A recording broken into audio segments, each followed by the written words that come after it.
सुधांशु जी, लेकिन मुझे अपने प्रश्न का अभी तक जवाब नहीं मिला, इसीलिए दोबारा आपसे पूछ रही हूँ। एलएसी को रिजॉल्व करने के लिए, जैसा कि जनरल मलिक भी कह रहे थे, उसको नक्शे पर पूरी तरह से डिमार्केट करने के लिए 8 साल से आप सरकार में आप है ना सर, क्या एफर्ट किया है इस तरफ, आप क्या आगे बढ़े हैं, कैसे आगे बढ़ रहे हैं, इस पर कोई जवाब ही नहीं दे रहे आप। पहली बात तो हम ये बता दें, पहली बात, हाँ मैं बता रहा हूं, हाँ मैं आपको बात बता रहा हूं। पहली बात तो ये है कि भारत और चीन के बीच जो लाइन ड्रॉ की गई थी ब्रिटिश टाइम में, वो भारत और तिब्बत के बीच ड्रॉ की गई थी। वो पूर्णतः अस्पष्ट थी, उसमें कई कई किलोमीटर तक का एरिया पूरी तरीके से अनडिटरमिन्ड है, जिसको कि चीन ने कभी डिटरमिन नहीं किया। 1993 में एक बार यह समय आया था, जैसे हमारी एलओसी है पाकिस्तान बॉर्डर पे, उस समय यह हो गया था जो सेना जहां पर है कम से कम उसी को लाइन ऑफ एक्चुअल कंट्रोल मान लिया जाए, यानी मौजूदा स्थिति। मगर एग्रीमेंट में से मौजूदा वर्ड चीन के दबाव में हटा दिया गया, तो वो फिर अस्पष्ट रह गई।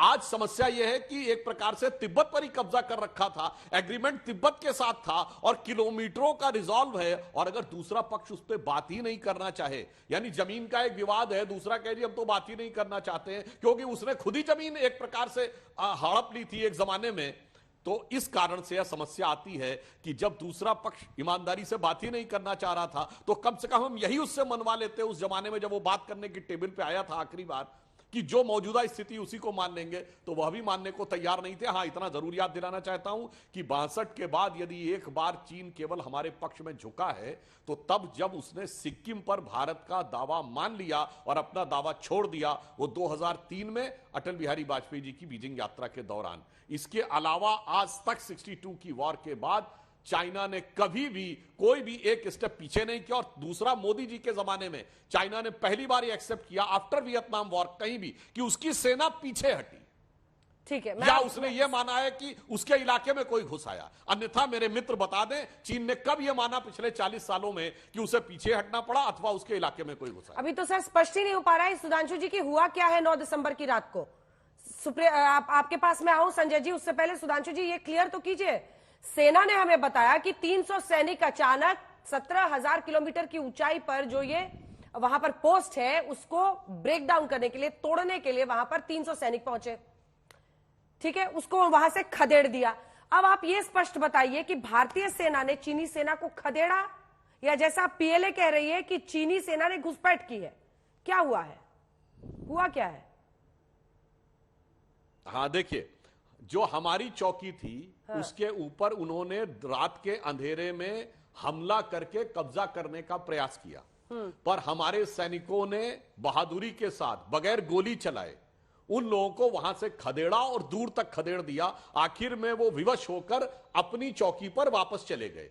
यह स्थिति हुई और इसमें हमारे 6 सैनिक घायल हुए, परंतु हमारा कोई सैनिक मारा नहीं गया, मृत्यु नहीं हुई, और कोई गंभीर रूप से घायल नहीं हुआ। मतलब गंभीर रूप से घायल होगा मतलब किसी को कोई फ्रैक्चर या इस ढंग की चीज नहीं हुई। यह बात स्पष्ट रूप से एक सेंटिमेंट संजय जी है देश में, और वो ये है कि दुश्मन देश विपक्षी पार्टी का हथियार कैसे बन सकता है सत्ता पर हमला करने के लिए।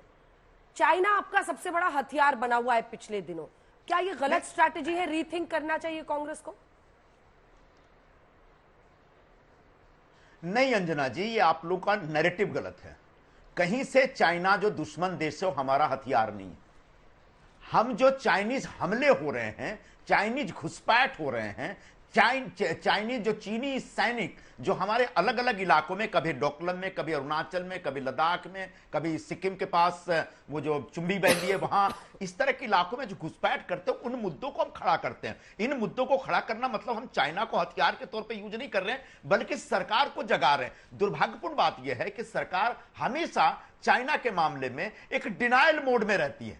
मोदी जी, अभी त्रिवेदी जी क्या बोल रहे थे कि भाई लास्ट जो बातचीत थी उसमें तो हमने एक्चुअल कंट्रोल के ऊपर कोई चर्चा ही नहीं की, तो अब हुई नहीं। भाई साहब, 8-9 वर्षों में मोदी जी पता नहीं कितनी बार जी पिंग से मिल चुके हैं, वो भी गए, वो भी आए, फिर अलग अलग शिखर सम्मेलनों में मिलते हैं। ठीक तो है, आप अभी शुरू करिए ना। ठीक है, छोटा सा सिर्फ 2 लाइन का जवाब सुधांशु जी जल्दी से। वो कह रहे बार बार मुलाकात हो रही है, एलएसी पर चर्चा क्यों नहीं करते? सिर्फ 2 लाइन। मिल चुके हैं, हाँ। सुनिए, मिल चुके हैं, सुनिए निरुपम जी, ना कोई लिखित करार किया है हमारी पार्टी ने, ना दान लिया। वाजपेयी जी के जमाने में सिक्का, एक मिनट वाजपेयी जी के, एक मिनट त्रिवेदी जी, त्रिवेदी जी, आप एक इतिहास में चले जाते हैं कि वाजपेयी जी के जमाने में सिक्किम को मान्यता दी चीन ने और चीन ने स्वीकार किया। आप ये भूल जाते हैं कि इंदिरा जी के जमाने में सिक्किम को हमने हिंदुस्तान में शामिल किया था। ये नहीं बताएंगे आप। तो आप जो इतिहास में जल्दी से selective सुधांशु तरीके जी, से एक जाते हैं, लाइन इससे में। बढ़िया छोड़ दीजिए। हाँ, ये तो हम कह रहे हैं। Resolve अरे तो भाई, आपको शामिल करना तो होगा ना। अरुणाचल भी है, वो अरुणाचल पे दावा करता है, सिक्किम ठीक है, पे ठीक है, दावा संजय जी, छोड़ संजय दिया। जी, प्लीज, जल्दी, सिक्किम सुधांशु पे जी, उसने एक लाइन दावा से। छोड़ दिया। ये हमारी बड़ी कूटनीतिक विजय थी। चलिए ठीक है, इसी के साथ अंत बस एक करते हैं। लाइन में हमने ये कहा